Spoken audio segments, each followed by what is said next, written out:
Sir welcome to ప్రజా Chaitanya sir. Sir మొన్న జరిగిన ఎగ్జిట్ పోల్స్ మీద చాలామందికి చాలా డౌట్స్ ఉన్నాయి. ప్రజలకైతే ఇంకా ఎక్కువ డౌట్ ఉంది. అసలు ఏంటి సార్ ఎగ్జిట్ పోల్స్ మీద మీరేం చెప్తారు అసలు? ఎగ్జిట్ పోల్స్ అంటే ఎవరన్నా సరే సైంటిఫిక్గా చేయాలి. ఇప్పుడు 3,33,00,000 మంది ఆంధ్రప్రదేశ్కి సంబంధించి ఓట్లు వేశారు. 10% తీయాలి అంటే 33 లక్షలు కనీసం, లేదు కనీసం 20 లక్షలైనా శాంపిల్స్ తీయాలి. కానీ వీళ్ళు ఇప్పుడు నిన్న ఒక నేషనల్ ఛానల్ అనేదానికి ఒక పార్లమెంటుకి సంబంధించి 500 శాంపిల్స్ తీయటం అసలు హాస్యాస్పదం. అది అసలు ఎగ్జిట్ పోలే కాదు. అసలు అది దానికి సైంటిఫిక్ రీజనింగ్ లేదు. అది అసలు ఎగ్జిట్ పోలే కాదు. ఇటువంటివి చేసి జనాలని ఊరికే మోసం చేయటం తప్ప ఒక సైంటిఫిక్గా ఇదిగో ఇక్కడ నుంచి చేసాం, ఇన్ని శాంపుల్స్ చేసాం, ఎంతమంది మహిళలను చేసాం, ఎంతమంది గ్రామీణ ప్రాంతాలు చేసాం, ఈ విధంగా వర్కింగ్ క్లాస్ని చేసాం, లేకపోతే యూత్ని ఎంత చేసాం, వృద్ధుల్ని ఎంత చేసాం, అసలు ఈ డివిజన్ ఎక్కడ ఉంది అంటే అసలు అది ఆ సర్వే కిందే లెక్క వేయకూడదు. కాకపోతే ఒకటి గుర్తుపెట్టుకోవాలి మనం. ఇక్కడ క్రికెట్ బెట్టింగ్ మాఫియా ఎట్లుందో ఇక్కడ కూడా ఈ ఎగ్జిట్ పోల్లో సంబంధించి బెట్టింగ్ మాఫియా వీటిని రన్ చేస్తున్నట్టుగా అనుమానం వస్తుంది. ఎందుకంటే ఈ బెట్టింగ్లు కాయించడం, కిందసారి 2019 ఎన్నికల్లో తెలుగుదేశం పార్టీ గెలుస్తుందని చెప్పి ఓదరగొట్టిన ఒక ఛానల్, అలాగే ఒక రాజకీయ నాయకుడు, వీళ్ళందరూ వైసీపీ గెలుస్తుందని పందెం కట్టి గెలిచారనేది అందరికీ తెలిసిన విషయమే. నష్టపోయింది ఎవరు? అమాయకమైన ప్రజలు.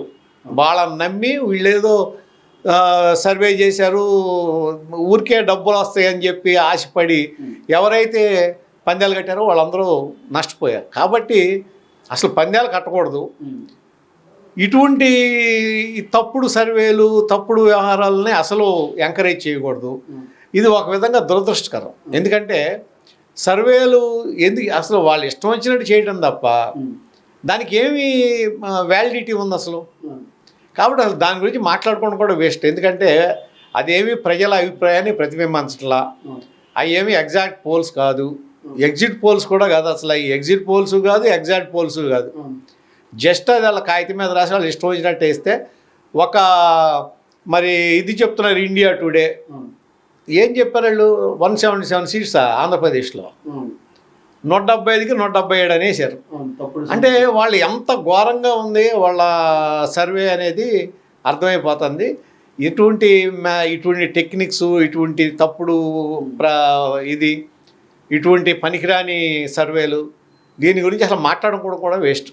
అంటే సర్వేలు వీళ్ళు చెప్పేదానికి ప్రజలు ఎందుకు సార్ ఇంత నమ్ముతున్నారు? అసలు ఆ సర్వేలే నమ్ముకొని బేసిక్గా ఉంటున్నారు కదా వాళ్ళు. ప్రజలంటే ఒక రోజు 6 రోజు నమ్ముతారు. ప్రజలకి ఇవన్నీ పట్టించుకునే అవకాశం లేదు, అంటే అవసరం కూడా లేదు. ఎవరికి కావాలి? ఇప్పుడు వీళ్ళు సర్వేలు చేసిన వాళ్ళలో 90% 95% టెలికాలర్స్, టెలి సర్వే. ఇప్పుడు జగన్మోహన్ రెడ్డి గారు ఓటర్ ఎవడు? జగన్మోహన్ రెడ్డి గారు ఓటర్ అనేవాళ్ళు ఎవరు? బీపీఎల్, బిలో పావర్టీ లైన్ వాళ్ళు, అలాగే లోవర్ మిడిల్ క్లాసు మహిళలు. వీళ్ళల్లో ఎంతమంది ఓపిక్గా మీరు ఇచ్చిన కాలుకి సమాధానం చెప్పి దానికి రెస్పాండ్ అవుతారు? ఒక వర్క్ చేసుకునే అతను పని చేసుకుంటాడు, ఆ టైంలో కాల్ వస్తుంది, ఎవరో తెలియని కాలు, మామూలు స్పామ్ కాల్ అనుకుంటాడు, లేకపోతే పనికిరాని కాల్ అనుకుంటే కట్ చేసేస్తారు. దానికి ఏ విధంగా మీకు వచ్చింది అంటే ఎవరు రెస్పాండ్ అయ్యేవాళ్ళు అంటే దానికి ఏదో ఇంట్రెస్ట్ ఉన్నాళ్ళు తప్ప నార్మల్గా ఉన్న ప్రజలు రెస్పాండ్ అవ్వరు కదా. పర్టికులర్గా జగన్మోహన్ రెడ్డి గారి ఓటర్ అసలు రెస్పాండ్ అవ్వడు. ఎందుకంటే వాళ్ళ ఇది వేరు, వాళ్ళ సిస్టమ్ వేరు. కాబట్టి మీకు అసలు ఎట్లా నాడి దొరికింది?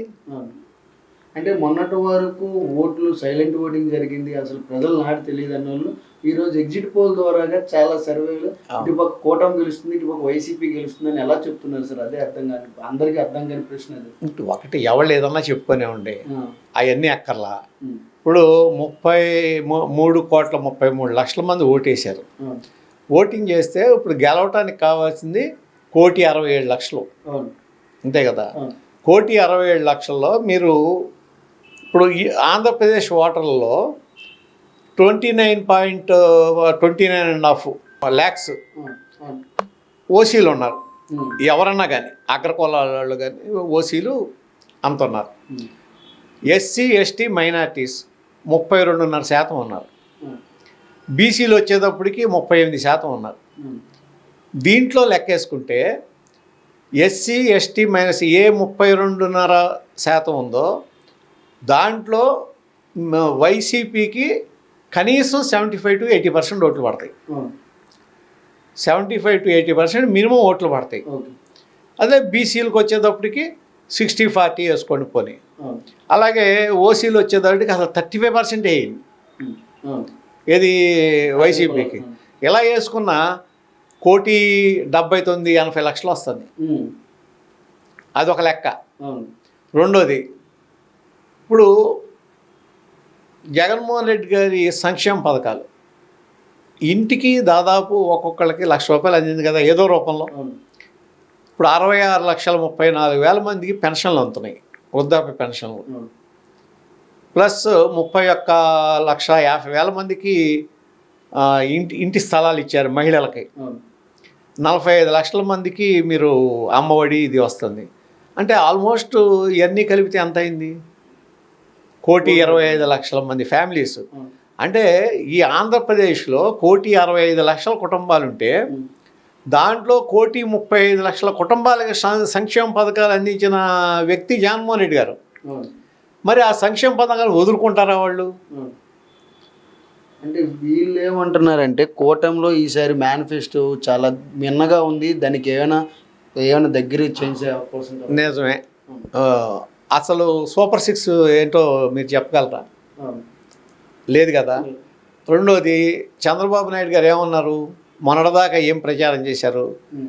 జగన్మోహన్ రెడ్డి గారు ఇష్టం వచ్చినట్టు అప్పులు చేస్తున్నాడు, ఇష్టం వచ్చినట్టు సంక్షేమ పథకాలు అమలు చేస్తున్నాడు, ఒక పద్ధతి పాడు లేకుండా చేస్తున్నాడు, రాష్ట్రం శ్రీలంక అయిపోతుంది, రాష్ట్ర ఆర్థిక పరిస్థితి అధోగతిగా ఉంది, శ్రీలంక అయిపోతుంది, అప్పుల పాలు అయిపోయిందని ప్రచారం. మరి ఇవాళ ఆయనకన్నా ఎక్కువ ఇస్తానంటే నువ్వు ఎక్కడి నుంచి తీసుకొచ్చేస్తావు? మీరు అన్నదేమో సంక్షేమ పథకాలు ఎక్కువ ఖర్చు పెడుతున్నారు, డబ్బులు ఏమన్నారు. మళ్ళీ ఈయన వచ్చేమో ఇస్తానంటున్నాడు.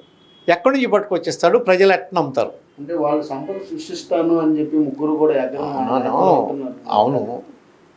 2014 నుంచి 19 వరకు ఎంత సంపద సృష్టించారు ఇక్కడ?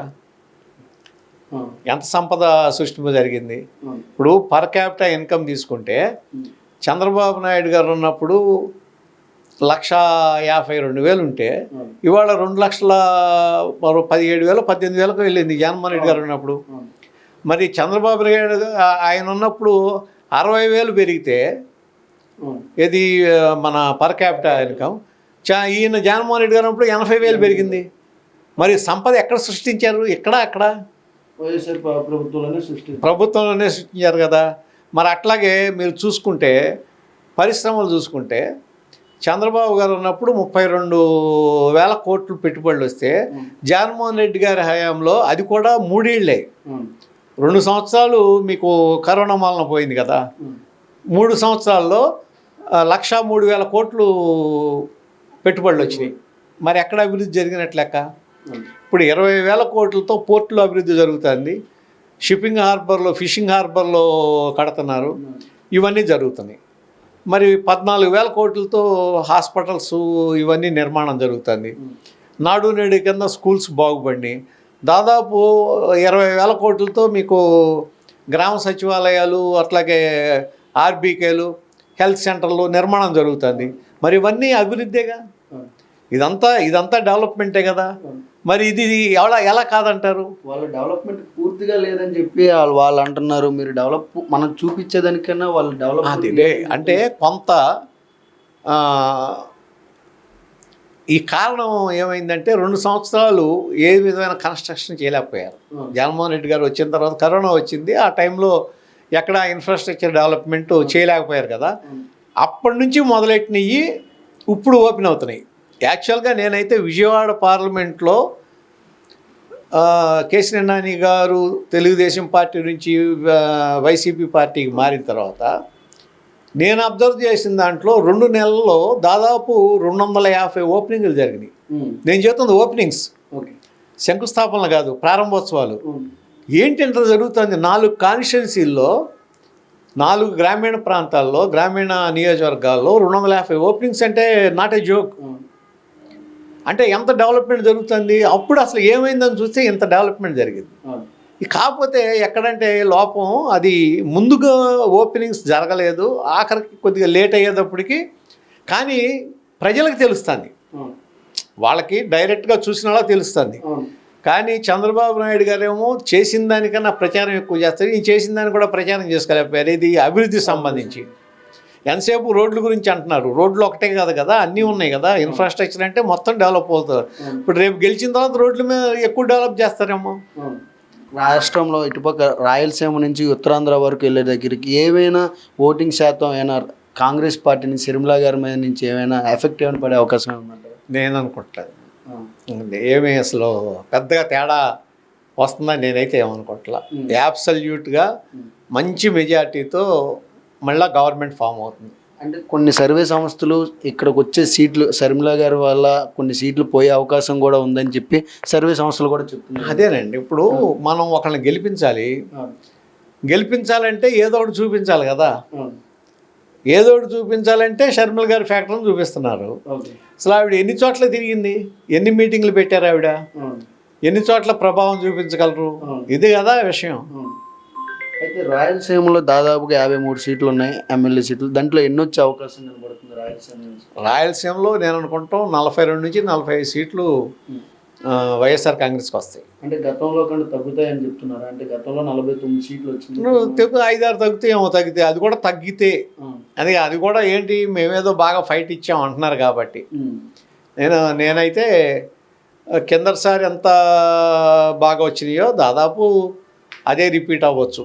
అయితే ఇక్కడ గుంటూరుకి కృష్ణాకి వచ్చేటప్పటికి రాజధాని ఎఫెక్ట్ ఏమైనా కనబడే అవకాశం ఉందంటారా ఓట్ల మీద? చాలా తక్కువ ఉంటుంది. రాజధాని ఎఫెక్టు అంత ఉండకపోవచ్చు పెద్దగా, కాకపోతే తక్కువ ఉంటుంది. ఒక గుంటూరుకి మీద కొద్దిగా ఉంటుందేమో, ఎందుకంటే అక్కడ రాజధాని ప్రాంతం కాబట్టి. విజయవాడ మీద అయితే పెద్దగా ఏం తేడా ఉండదు. సార్, మరి ఉత్తరాంధ్ర మీద మెయిన్గా ఏంటంటే అక్కడ బిల్డింగ్ ఆల్రెడీ కన్స్ట్రక్షన్ అయిపోయింది, నెక్స్ట్ పరిపాలన కూడా అక్కడి నుంచే సాగిస్తానని జగన్మోహన్ రెడ్డి గారికి చెప్తున్నారు. దాని మీద ఏమైనా ఏం చెప్తారు సార్ దాని గురించి? పరిపాలన సాగించటం ఉంది. ఇప్పుడు అసెంబ్లీ ఇక్కడే ఉంటుంది. ఇప్పుడు ఆయన ఏదనేది తర్వాత చెప్తారు. పరిపాలన అనేది నేను అనుకుంటాం ఒక డీసెంట్రలైజ్డ్ అడ్మినిస్ట్రేషన్ ఉంది తప్ప ఒకే చోట నుంచి పరిపాలన సాగిస్తుంది అనేది నేను అనుకుంటా. అయితే గతంలో మీరు టీడీపీకి చాలా అనుభవజ్ఞులు, ఎందుకంటే పనిచేసిన కూడా ఉన్నారు. అసలు కూటమి ఈసారి వచ్చే అవకాశం ఏమైనా కనబడుతుందంటారు? అది ఏముందని వస్తుంది చెప్పండి. కూటమే అది వాళ్ళ మధ్యలో సరైన సమన్వయం లేదనేది చాలా చోట్ల చాలా కాన్స్టిట్యున్సీలో కనపడింది మనకి. ఓట్ ట్రాన్స్ఫర్ కూడా ఆ లెవెల్లో జరిగి ఉండకపోవచ్చు. జరిగినా కానీ జగన్మోహన్ రెడ్డి గారి కన్నా తక్కువే ఉంది పర్సంటేజ్. మరి అటువంటిప్పుడు ఏం పెద్దగా పెర్ఫార్మెన్స్ ఉంటుంది? కూటమి అభ్యర్థులకు ఎన్ని సీట్లు వచ్చే అవకాశం ఉంటుంది? సర్వేలు పక్కన పెడితే మీ అంచనా ప్రకారంగా ఎన్ని సీట్లు వచ్చే అవకాశం? నేను పెద్దగా వస్తాయి అనుకోవట్లేదండి. పెద్దగా ఏదన్నా మొన్నటి మీద ఒక 10-15 సీట్లు పెరుగుతాయేమో తప్ప పెద్ద తేడా ఏమి ఉండకపోవచ్చు. అయితే రేపు ఈ టైంకి మొత్తం ఫలితాలు మొత్తం వెలువడతాయి. దాని గురించి ఏం చెప్పాలనుకుంటున్నారు? అసలు ఏముంది, రేపు మధ్యాహ్నం తర్వాత వైసీపీ నాయకులందరూ సంతోషంగా ఉంటారు, హుషారుగా ఉంటారు. ఎందుకంటే మళ్ళా జగన్మోహన్ రెడ్డి గారి ప్రభుత్వం వస్తుందని కన్ఫర్మ్ అవుతుంది కాబట్టి. అయితే బ్యాలెట్ ఓట్లకి మెయిన్గా బ్యాలెట్ ఓట్లకి హైకోర్టుకి సుప్రీంకోర్టుకి కూడా వైసీపీ నాయకులు దాఖలు చేయడం జరిగింది. అసలు బ్యాలెట్ ఓటు మీద ఎందుకు అంతగా ఈసారి పట్టుబడి? అంటే బ్యాలెట్ ఓట్లని కాదు, అక్కడ నార్మల్గా ఏంటంటే ఒక గెజిటెడ్ ఆఫీసర్ సిగ్నేచర్ అటెస్టేషన్ ఉండాలి. ఉన్న తర్వాత మీకు సెంట్రల్ ఎలక్షన్ కమిషనర్ ఉత్తర్వులు ఏంటంటే అక్కడ దాని మీద అటెస్టేషన్ చేసిన సంతకంతో పాటు కింద ఆ అధికారి యొక్క ముద్ర ఉండాలి, సీలు. ఒకవేళ లేకపోతే అధికారి హోదా అది రాయాలని ఉంది. అది హోదా రాయకపోయినా పర్లేదని అన్నారు. హోదా రాయకపోయినా పర్లేదు అన్న దాని మీద వెళ్ళాం. ఎట్లాగా ఎవరో సంతకం పెట్టచ్చు కదా, అది గ్యారంటీ ఏంటి అనే ఉద్దేశంతో. ఇప్పుడు సుప్రీంకోర్టు కూడా మేము కల్పించుకోలేముంది కాబట్టి ఇప్పుడు ఏదైనా మనకు అనుమానం ఉందనుకోండి ఆ సిగ్నేచర్ మీద, ఆర్ఓ దగ్గర ఉన్న ఏది మన స్పెసిఫిక్ సిగ్నేచర్తో సరిపోల్చుకుని సరైనది చేస్తారు, లేకపోతే క్యాన్సిల్ చేస్తారు. అంటే ఇక్కడ ఏమంటున్నారంటే టీడీపీకే పడితే పోస్ట్ బ్యాలెట్ ఓట్లు అన్నీ, అందుకే వైసీపీ నాయకులు కోర్టులకు కానీ లేకపోతే వ్యతిరేకంగా లేఖలు రాస్తున్నారని చెప్పి. అంటే ఇక్కడ వాళ్ళకి మేజర్గా ఈ ఓటు మాకు పడుతుందని చెప్పుకోలేక పోస్టల్ బ్యాలెట్ గురించి చెప్పుకుంటున్నారు. ఎంత పోస్టల్ బ్యాలెట్ 5,40,000 ఎంతో పడినాయి. దాంట్లో దాదాపు 53,000 ఎంతో ఈ మన హోమ్ ఓటింగ్ ఏజ్డ్ వాళ్ళది. అంటే అది కూడా తీసేస్తే సుమారు 3,90,000 అంతే కదా, 4,90,000 ఎంతో ఉంది. 4,90,000 ఓటింగ్ వన్ సైడ్ పడదు కదా. దాంతో ఏది మొత్తం ఫలితాన్ని తారుమారు చేసే అంత స్టేజ్ ఉండదు కదా. ఒక్కొక్క కాన్స్టిట్యున్సీకి 2,000 లేకపోతే 2,500 ఉండొచ్చు. ఇప్పుడు విజయవాడ పార్లమెంట్ వస్తే పార్లమెంట్ మొత్తానికి కలిపి 17,400 పోస్టల్ బ్యాలెట్లు. 17,400 ఏమి ఇంత పెద్ద ఇది చేస్తుంది? దాంట్లో నార్మల్గా వాళ్ళు చేసే తప్పులో వాటి మూలను ఒక్కొక్క దాంట్లో 400-500 ఇన్వాలిడ్ అయిపోతాయి. అది ఏంటంటే ఏదో ఒకటి చూపించి మేము అధికారంలోకి వస్తున్నాం కాబట్టి ఈ విధంగా చేస్తున్నారని వాళ్ళ యొక్క కార్యకర్తలకి వాళ్ళకి హుషారు కల్పించడానికి చేసే ప్రయత్నం తప్ప ఇదేం పెద్ద దీని మూలన జరిగేది ఏముండదు, అయ్యేది కూడా ఏముండదు.